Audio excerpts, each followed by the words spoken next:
Dans ce document à savoir numéro 5, nous allons savoir quelles modifications sont possibles sur une molécule. Donc finalement, on va parler de trois modifications principales. On peut modifier la chaîne carbonée d'une molécule.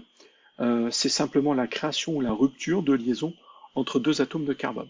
Donc finalement, soit on va casser notre molécule à deux en coupant, en faisant la rupture de liaison entre deux carbones, ou alors, on va créer des liaisons entre différents carbones de deux molécules différentes pour augmenter la longueur de la chaîne carbonée.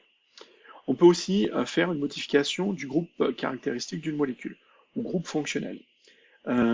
C'est donc la transformation d'un groupe caractéristique en un autre.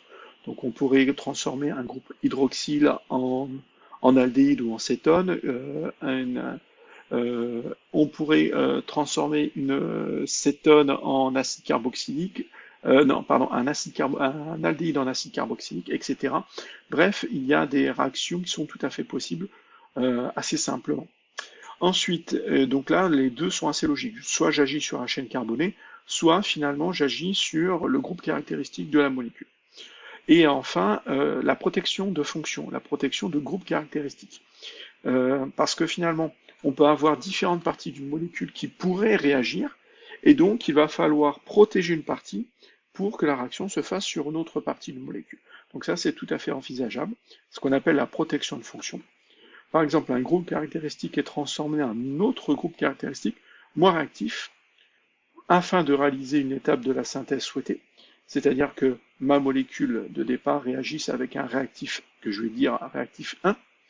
Elle est ensuite suivie d'une réaction de déprotection pour régénérer le groupe caractéristique initial. Ça signifie que si par exemple là j'ai un alcool et que mon alcool est censé réagir avec mon réactif 1, mais je ne veux pas que mon alcool réagisse avec le réactif 1. Donc qu'est-ce que je vais faire?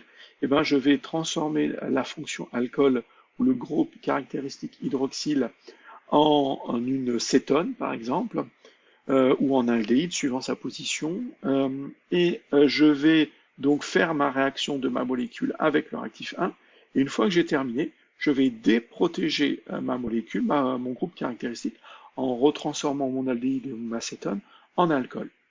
Donc un petit exemple un petit peu plus visuel, ça ne pourrait être que mieux. Allons voir, hop, ici. Donc là, c'est un exemple qu'il y a dans votre livre. Donc, on a ici une fonction cétone, une fonction ester. Et en fait, si je fais réagir cette molécule A avec ce réactif qui est le tétrahydroaluminate de lithium, pardon, et ben finalement, il agira, ce réactif, il agira sur la fonction ester et sur la fonction cétone. Mais si je ne veux pas qu'il réagisse avec les deux, mais que je veux qu'il réagisse avec un, il va falloir donc protéger une des fonctions. Donc c'est ce que je fais ici. Je fais une réaction de protection de la fonction cétone en faisant réagir ce réactif-là avec la fonction cétone. Une fois que la fonction cétone a été transformée, elle est protégée. Je peux mettre mon réactif qui était donc le tétrahydroaluminate de lithium, qui va réagir avec la fonction ester, la transformer en fonction en groupement hydroxyle. Et ensuite, je fais une réaction de déprotection pour retransformer ici cette fonction en fonction cétone. Et là, je vois que là, si j'ai ma molécule A, je mets le réactif, les deux fonctions ont réagi et sont transformées en alcool. Alors que là, si je protège et déprotège, il y en a une, la fonction ester s'est transformée en fonction alcool, l'autre, la fonction cétone, est restée telle qu'elle. Donc on a bien réussi à protéger une fonction et un groupe caractéristique d'une molécule donc en plusieurs étapes.